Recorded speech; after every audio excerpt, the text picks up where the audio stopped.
श्री राम जय राम जय जय राम। श्री राम जय राम जय जय राम। श्री राम जय राम जय जय राम। श्री राम जय राम जय जय राम। श्री राम जय राम जय जय राम। श्री राम जय राम जय जय राम। श्री राम जय राम जय जय राम। श्री राम जय राम जय जय राम। श्री राम जय राम जय जय राम। सभी भक्त लोग बहुत एकाग्रचित्त होकर के ध्यान से सुनेंगे। मैंने एक बार रामचरितमानस के माध्यम से आप लोगों को ये बात समझाने का प्रयत्न किया था, भक्त की जिद के आगे भगवान झुक जाते हैं। लेकिन किसकी जिद के आगे? भक्त की जिद के आगे। और आप ये लोग सभी भक्त लोगों ने ये प्रसंग बहुत बार सुना है। क्या भगवान कैसे झुक जाते हैं? केवट के सामने। आप भूले ना होंगे कि मांगी नाव न केवट आना, कही तुम्हार मरम में जाना। कमाल हो गया। मांगी नाव न केवट आना और कही तुम्हार मरम में जाना। चरण कमल रज कहूँ सबु कही, मानस करीर मुनि कुछ अहि। मानस की चौपाई में पहला शब्द है मांगी। देखिएगा, भगवान मांग रहे हैं। भक्त को देखो लाने को तैयार नहीं। कमाल की चीज है। इस प्रसंग को बार बार चिंतन किया कीजिए, सोचा कीजिए कि भगवान मांग रहे हैं और भक्त मना कर रहा है देने के लिए। ये प्रेम का झगड़ा है। ये प्रेम कब होता है? जब दोनों एक दूसरे को समझ पाते हैं। ये कब समझ पाता है? जब भगवान निर्मल मन जन सो मोहि पावा। केवट का मन बड़ा निर्मल था। ये जानता था ये राजा के पुत्र हैं, ये भगवान हैं, ये भी जानता था केवट। तभी तो उसने कहा ना कि आपने तो पत्थर को चरणों से छुआ, वो स्त्री बन गई, इसलिए मैं अपनी नाव को आपके चरणों से नहीं छुआ सकता। ये भगवान इतने प्रसन्न क्यों हुए? क्योंकि भक्त के मन में छल कपट नहीं है, निर्मल मन है। उसके मन में मल नहीं है, दिखावा नहीं है, छल कपट नहीं है। आप और हम सब लोग अपने मन को देख लें। क्या हम मंदिर में जाते हैं, गुरु के पास जाते हैं, हमारा मन निर्मल जाता है क्या? क्या हम मल रहित होकर के जाते हैं? ये प्रेम का झगड़ा है। भगवान भक्त और भगवान का झगड़ा है। इसको ऐसा समझिएगा, भक्त और भगवान के प्रेम का झगड़ा। ना तो केवट प्रणाम करता है और ना भगवान का स्वागत करता है। ये कमाल की बात। ना तो प्रणाम करता है और ना भगवान का स्वागत करता है, क्योंकि जानता है यदि मैंने पहले ही प्रणाम कर दिया तो ये आज्ञा देंगे, वही करना पड़ेगा। इसलिए केवट ने यहां भगवान को प्रणाम तक नहीं किया। कैसा अजीब चमत्कार है। भगवान राम के समक्ष एक विकट समस्या खड़ी हुई थी। उन्हें नदी पार करनी, वो दूर बैठे केवट को नाव लाने के लिए कह रहे हैं, लेकिन केवट उनकी बात अनसुनी करके टस से मस नहीं हुआ। कहता है मैं तुम्हारे बातों में फंसने वाला नहीं, मैं तुम्हें खूब पहचानता हूं, तुम्हारा मर्म भी जानता हूं, तुम्हारी शक्ति का भी ज्ञान है मुझे। देखो कमाल की चीज, तुम्हारा मर्म मैं जानूं। मैं तुम्हें अपनी नाव पर तब तक चढ़ने नहीं दूंगा जब तक तुम अपने चरण को पखारने धोने की अनुमति नहीं दोगे।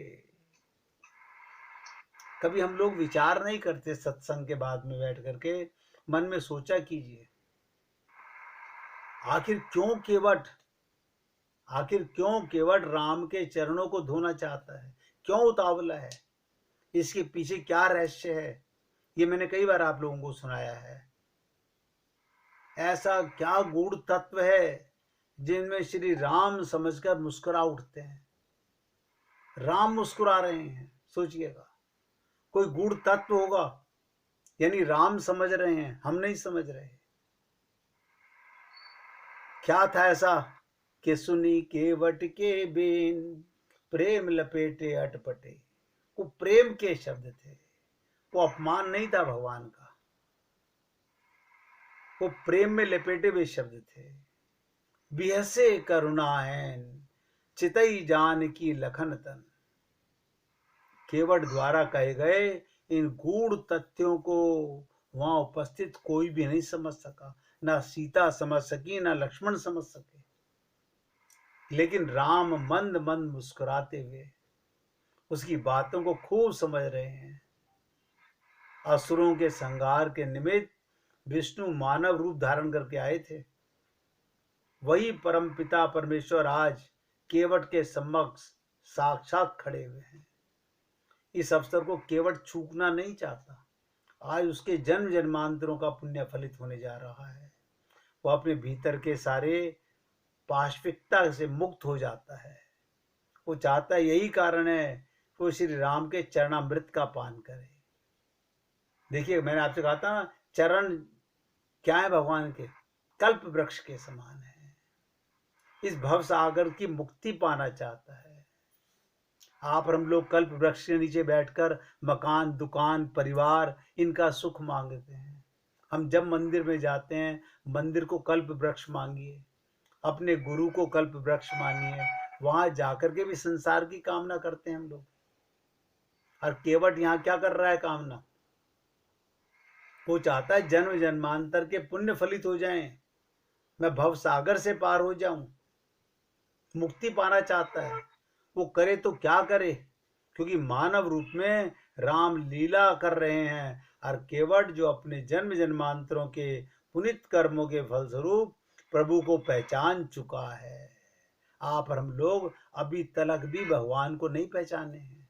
आपके अंदर ही है भगवान। देखो, मैं बार बार निवेदन करता हूं, नित्य प्राप्त परमात्मा। कोई ऐसा पल नहीं, कोई ऐसी घड़ी नहीं, कोई ऐसी जगह नहीं जहां भगवान आपको नहीं मिला हुआ।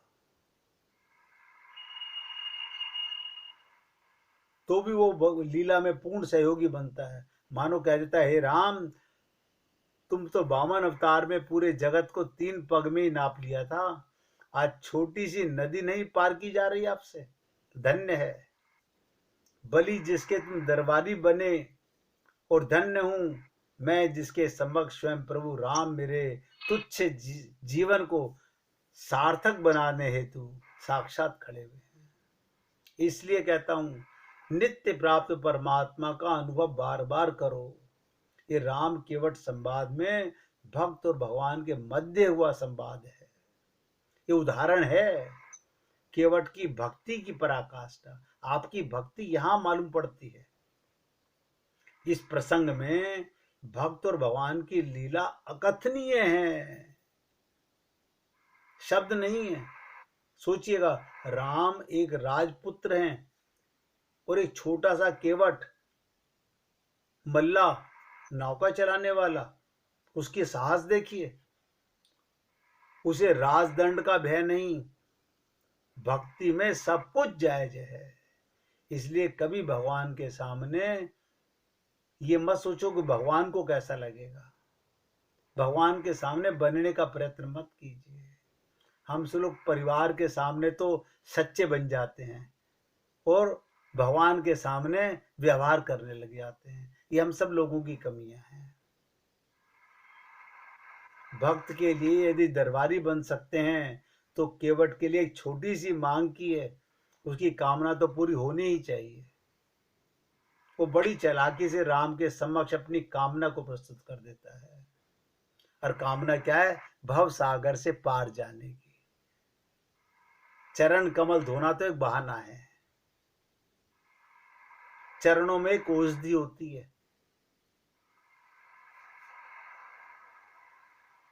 मुरी औषधि है, जो किसी चीज को स्पर्श करते हैं वो मानव रूप में परिवर्तित हो जाता है। इसका स्पष्ट उदाहरण वो पत्थर जो चरणों के स्पर्श मात्र से नारी के रूप में परिवर्तित हो गया। तो यही बात कह करके मेरी नाव की क्या विषाद, देखते देखते मेरी ये नाव स्त्री बन गई, तो मेरा जीवन यापन कैसे होगा। छुअत शिला भई नारी सुहाई, पाहन ते न काठ कठिनाई। यही प्रतिपालऊ सब परिवारू, नहीं जानऊ कछु आऊ कवाड़ू।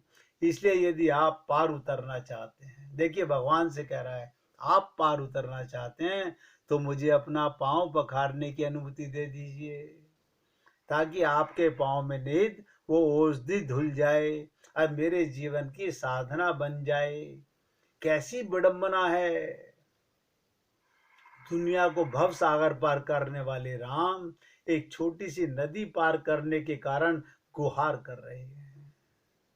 ये भक्त और भगवान की प्रेम लीला है। भगवान कह रहे हैं मुझे पार लगाओ। भक्त और भगवान की लीला अपरंपार है। इसे गहराई से समझने का प्रयत्न कीजिएगा। कभी कोई पिता अपने पोते को कहे मुझे गोदी में उठाओ, पोता तो बार बार कहेगा मुझे उठाओ, लेकिन कभी दादा कहे कि बेटा मुझे गोदी में उठाओ, तो कितनी हंसी की बात है। भगवान की क्षमता को समझ लिया वो केवट की भांति, जिसने भगवान की करीबी को एहसास कर लिया। गुरु की कृपा क्या है हम पे? उनके वचनों से हमें यही तो ज्ञान प्राप्त होना है। संसार का ज्ञान तो एक दिन मिट जाएगा, सब डिलीट हो जाएगा, वो सब मेमोरी आपकी खत्म हो जाएगी। आप सब देख लीजिए पिछले जन्मों की आपको क्या बातें याद हैं, इस जन्म के रिश्ते नाते सब भूल जाएंगे। यही एक रिश्ता है जो गुरु की कृपा से समझ आता है। भगवान की क्षमता को समझ लिया, वो केवट की भांति अपने मनुष्य जीवन को सार्थक बना लिया। आप और हम लोगों को ये जीवन सार्थक बनाने के लिए असीम कृपा भगवान की हम पर बरस रही है, लेकिन क्या आप और हम लोग उसके लिए लालायित रहते हैं? चाहते हैं जीवन को कृतार्थ करना? सोचिएगा बार बार, क्या अभी भी हम लोग अपने आप को धोखा तो नहीं दे रहे हैं? केवट की तरह अपने मनुष्य जीवन को सार्थक बना लो। जिसने नहीं समझा वो मानव होकर के भी दानव ही बना रहा। ओत प्रोत हो अपने बहुमूल्य मानव के जीवन को नरक में किया है हमने। आप और हम लोग समझ नहीं रहे। केवट की जन्म जन्मांतर की तपस्या पूर्ण हो चुकी है। आज राम उसके सामने है, और आप और हम लोग कभी नहीं समझ रहे। हमारी भी जन्म जन्मांतर की तपस्या पूर्ण होने जा रही है। क्यों? सीतारामाचार्य जी ने एक ही बात कही, इस देह में हरि मिलत है। यानी हमारे जन्म जन्मांतरों की पूंजी आज फलीभूत होने जा रही है। इसी देह में हम भगवान को पा सकते हैं, लेकिन हम भगवान को नहीं पाना चाहते। हम माया का जंजाल पाना चाहते हैं, हम कंगाल होना चाहते हैं। भगवत प्राप्ति माला माल होती है। संसार पाके जीव सदा के लिए कंगाल बनता है। इसलिए मैं आप सब भक्तों का ध्यान खींचना चाहता हूं कि जीवन का वो क्षण आ चुका है जहां वो मनुष्यता की उच्चतम शिखर को प्राप्त करेगा।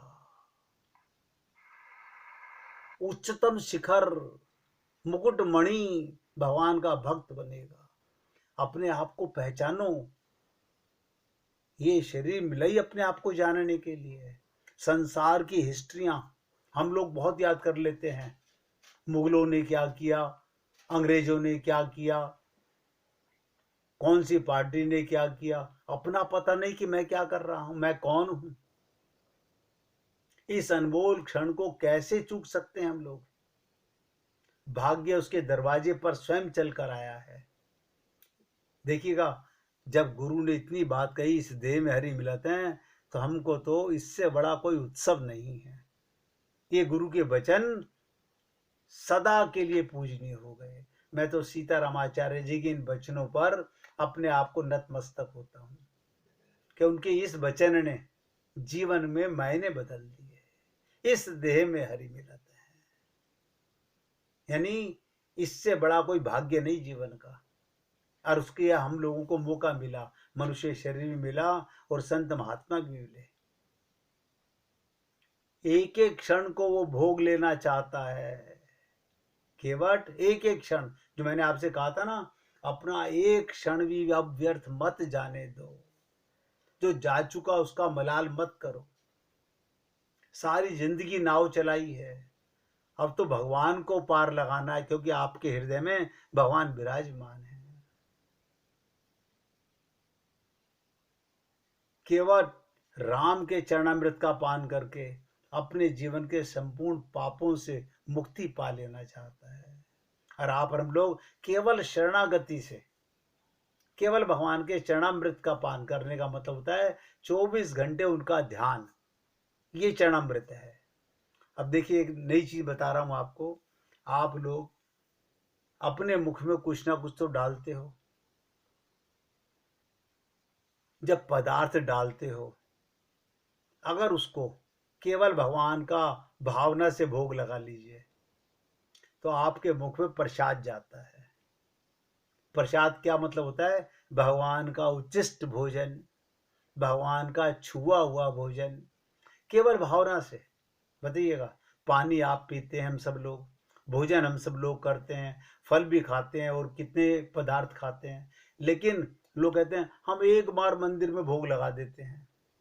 अपना ये बताइए, क्या आप भी एक ही बार भोजन करते हो? आप तो कभी बिस्कुट खा रहे हो, कभी लड्डू खा रहे हो, कभी मट्ठी खा रहे हो, लेकिन कभी मन में बात नहीं आती एक सेकंड लगनी है केवल भगवान का ध्यान करने में। अब भगवान कहते हैं, भाव का भूखा हूं मैं। आज ये केवट अपना भाव बता रहा है भगवान को। अरे, इससे सरल और क्या भक्ति बताऊं मैं आपको। यानी ये तो 24 घंटे आप मुख में जो डालो वो प्रसाद डालो। पहले भगवान को भावना से भोग लगाइए। ये मत कहिए अब हम मंदिर में नहीं थे, हम भोग कैसे लगाते। आपके मन मंदिर में हमेशा भगवान रहते हैं। मुझे नहीं पता कौन से संत महात्मा क्या तरीका बताते हैं। मैं तो वही बताऊंगा जो मैं सरल समझता हूं और मैं सरल मानता हूं। सबसे सरल है जहां तुम्हारा परमात्मा तुम्हारे साथ है, जहां पर भी तुम भगवान का ध्यान करोगे वहीं भगवान तुम्हारे अंदर बैठा हुआ है। तो जैसे केवट ने अपना मानव जीवन सार्थक किया, इसी प्रकार आप और हम लोग क्यों नहीं कर सकते। अरे, नाव तो एक बहाना है। प्रत्यक्ष राम से कहता है, नाव तो एक बहाना है, मैं तो आपके चरणामृत का पान कर मनुष्यता को वर्ण करना चाहता हूँ। और देखिएगा कमाल की चीज, आप सोचते होंगे उनके सामने तो राम प्रकट हुए थे। अरे, तो गुरु ने हमारे को बता तो दिया इस देह में हरि मिलत है। अरे, देह हमको सबको मिला हुआ है, इसका मतलब हमारे हृदय में राम है, हमारे हृदय में भगवान है। अब आप इस बात पर विश्वास ना करें, ना माने, वो अलग बात है। हमारा जीवन इसी जन्म में सफल हो सकता है। छोटी सी मेरी कामना पूर्ण कर दीजिए। हे नाथ, मैं राजा दशरथ की शपथ लेकर कहता हूँ, नदी पार करने के उपरांत आपसे कुछ मेहनताई भी नहीं मांगूंगा। क्या मतलब? एक बार प्रभु मेरा जी जीवन भव सागर पार कर दो, मुझे मेरे घर जाने दो, अपने लोक में जाने दो, मैं आपसे कुछ नहीं मांगता। इसीलिए संत महात्मा कहते हैं कि मांगन से मरना भला, मत मांगो कोई भीख।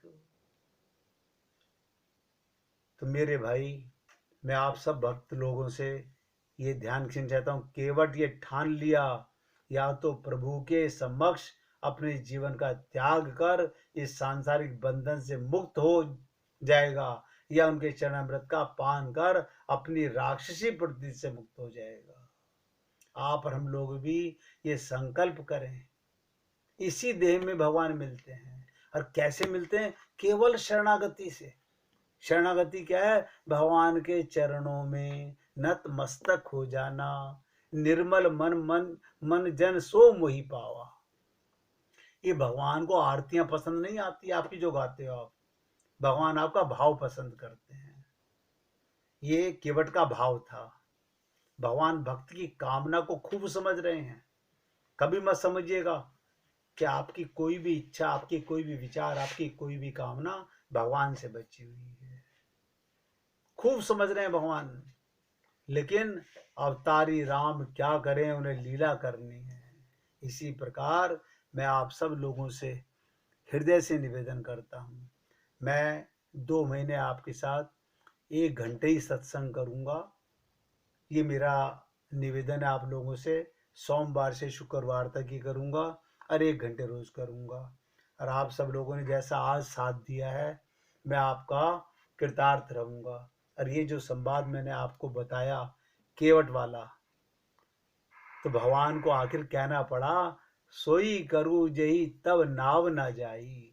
ये शरीर आपका कृतार्थ हो जाए, लेकिन तुम्हें जो करना हो शीघ्रता से करो। भगवान से शीघ्र अपना संबंध बना लो। अगर ये बना लिया तो आपका और हमारा कल्याण सुनिश्चित हो जाएगा। प्यार से गाइएगा।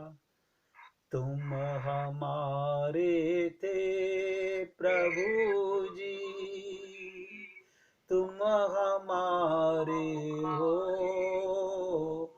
तुम हमारे ही रहोगे। ओ मेरे प्रियतम, हम तुम्हारे थे प्रभु जी, हम तुम्हारे हैं, हम तुम्हारे ही रहेंगे। ओ मेरे प्रियतम, तुम हमारे थे प्रभु जी, तुम हमारे हो, तुम हमारे ही रहोगे। ओ मेरे प्रियतम, हम तुम्हारे थे प्रभु जी, हम तुम्हारे हैं, हम तुम्हारे ही रहेंगे। ओ मेरे प्रियतम, ओ मेरे प्रियतम। बोलिए वृंदावन बिहारी लाल की जय। जय जय श्री राधे, जय जय श्री राधे। बोलिए लाल जी का मंगल हो, सभी भक्तों का मंगल हो। सबको राधे राधे भैया, सबको राधे राधे भाई। राधे राधे जी, राधे राधे, राधे राधे जी।